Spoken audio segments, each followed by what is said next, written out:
சொந்தங்களே, அன்னைஸ் கிச்சனிலிருந்து உங்கள் அம்மா சசிரேகா சுந்தர். இன்றைக்கி நம்ம கிச்சனில் பார்த்தீங்கன்னாக்கா கிருஷ்ண ஜெயந்தி முன்னிட்டு பச்சரிசியும் உளுந்தையும் வச்சு நான் ஒரு முறுக்கு செஞ்சு காட்ட போகிறேன். அதுக்கு என்னென்ன பொருள் வச்சுக்கிறேன்னு பார்க்கலாமாங்க. 1/2 கிலோ அளவுக்கு பச்சரிசி மாவு எடுத்து வச்சுருக்கேன். இந்த பச்சரிசியில் பார்த்தீங்கன்னா மாவரிசி 5020 நம்ம எதில் வேணால் அதை அரைச்சி வச்சுக்கலாம். உளுந்து பார்த்திங்கன்னா 1/2 கிலோவுக்கு 100 கிராம் அளவுக்கு தான் போடணும். 100 கிராம் அளவுக்கு எடுத்து 2 தடவை கழுவிட்டு குக்கரில் வச்சு 3 தடவை விசில் வச்சு எடுத்து வச்சுருக்கேன்.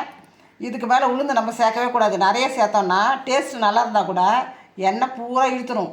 அதனால் பார்த்திங்கன்னா 1/2 கிலோ மாவுக்கு 100 கிராம் அளவுக்கு உளுந்து எடுத்து அப்படியே 2 தடவை கழுவிட்டு அதுக்கு திட்டமாக தண்ணி வச்சு 3 விசில் வச்சு எடுத்துட்டால் போதும்.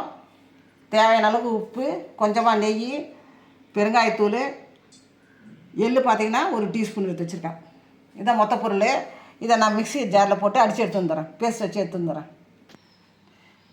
தேவையான அளவுக்கு உப்பு நம்ம ஆட் பண்ணிக்குவோம்.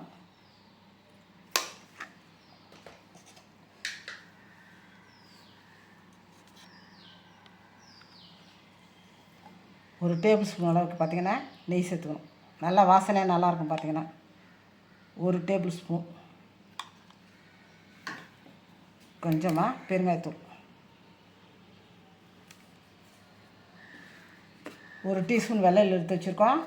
வீட்டில் கருப்பில் இருந்தால் கூட நீங்கள் செய்யலாம். இதில் ஆட் பண்ணிக்கலாம்.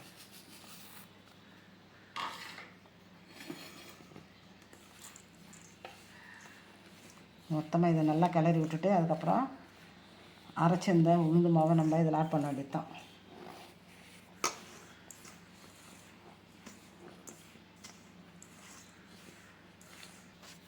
இப்போ இந்த பேஸ்ட்டு நம்ம இதில் ஆட் பண்ணிக்குவோம்.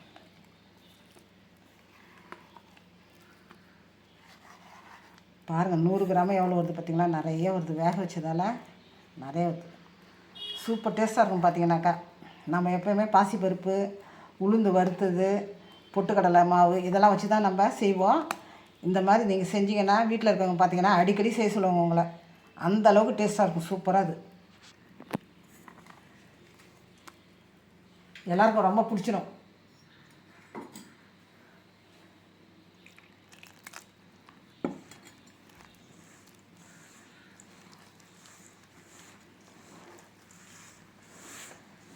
லேசாக தண்ணி தெளித்து தான் அரைக்கணும். ஏன்னா இந்த உளுத்து மாவில் பார்த்திங்கனாக்கா தண்ணி இருக்குது. நம்ம பேஸ்ட் அடிச்சு எடுத்து வந்தோம்ல, அதில் தண்ணி இருக்குது. அதனால் நம்ம லேசாக தண்ணி தெளித்து தான் இதை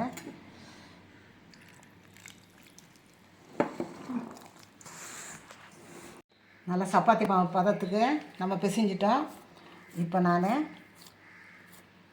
அடுப்பில் முறுக்கு புழிஞ்சு உங்களுக்கு காட்டுறேன்.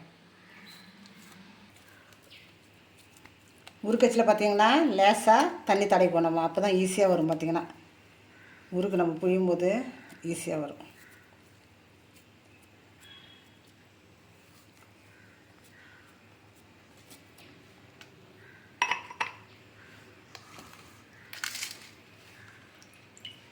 இந்த புழியிற கரண்டிலே நம்ம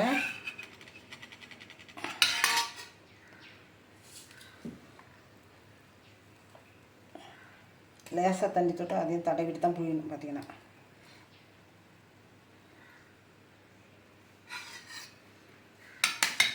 அடுப்பத்தை வச்சாச்சு. நம்ம அதுக்கு மேலே வானல் வச்சு எண்ணெயை ஊற்றி எண்ணெய் நல்லா காஞ்சிடுது. இப்போ அந்த முறுக்கை போட வேண்டியது தான்.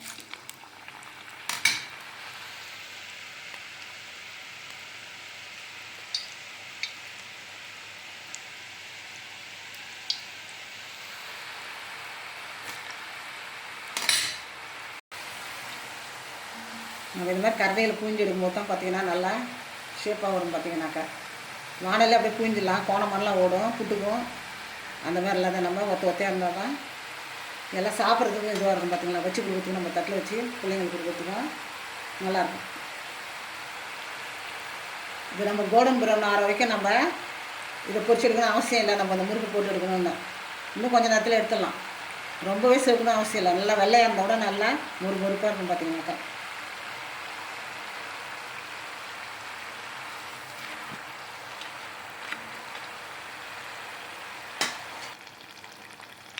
எண்ணெய் பார்த்திங்கன்னா சலசலப்பெலாம் அடங்கிடுச்சு.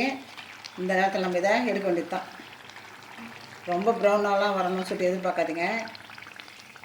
இதே மாதிரி வெள்ளையாக இருந்தால் கூட நல்லா முறுமுறுன்னு நல்லாயிருக்கும். பார்த்திங்கன்னா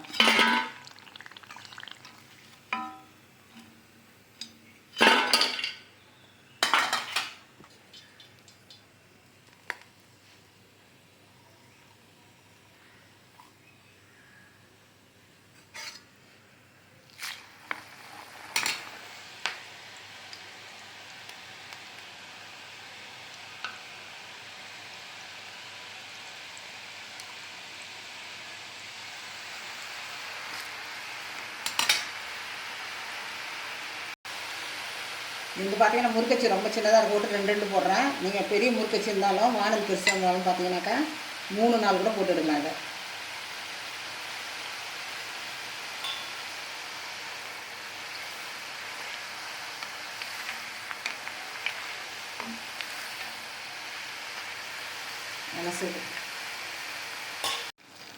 எண்ணெய் பார்த்தீங்கன்னா அந்த சலசலப்பு அடங்கினதுமே நம்ம எடுக்க வேண்டியது தான். முறுக்கு நல்லா வெந்துச்சுன்னு அர்த்தம். இப்போ நம்ம எடுத்துட வேண்டியது தான் இதை.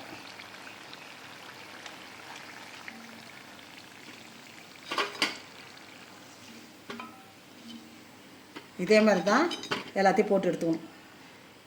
இன்றைக்கி நம்ம அன்னைஸ் கிச்சனில் பார்த்தீங்கன்னா சூப்பராக நம்ம முறுக்கு ஒன்று ரெடி பண்ணிட்டோம்.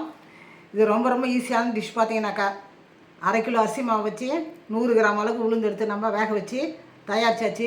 கிருஷ்ண ஜெயந்தி கொண்டாடுறவங்களாம் இதை செஞ்சு பாருங்கள், சூப்பராக வரும். பார்த்தீங்கன்னாக்கா வீட்டில் யார் இருந்தாலும் சின்னவங்கலேருந்து பெரியவங்க வரைக்கும் ரொம்ப விரும்பி சாப்பிடுவாங்க. அந்தளவுக்கு டேஸ்ட்டு. பார்த்தீங்கன்னா இது நெய் போட்டு தான் செய்யணும்னு கிடையாது. வெண்ணெய் இருந்தாலும் வெண்ணெய் போட்டுக்கோங்க, இல்லைன்னா கொஞ்சமாக காய்ச்ச எண்ணெயை கூட அதில் ஊற்றி நம்ம தயாரிக்கலாம். இது செஞ்சு பார்த்துட்டு எனக்கு கமெண்ட்ஸில் சொல்லுங்கள். லைக் பண்ணுங்கள், ஷேர் பண்ணுங்கள், கமெண்ட் பண்ணுங்கள். மறக்காமல் என்னுடைய அன்னைஸ் கிச்சனுக்கு சப்ஸ்கிரைப் பண்ணுங்கள். தேங்க்யூ.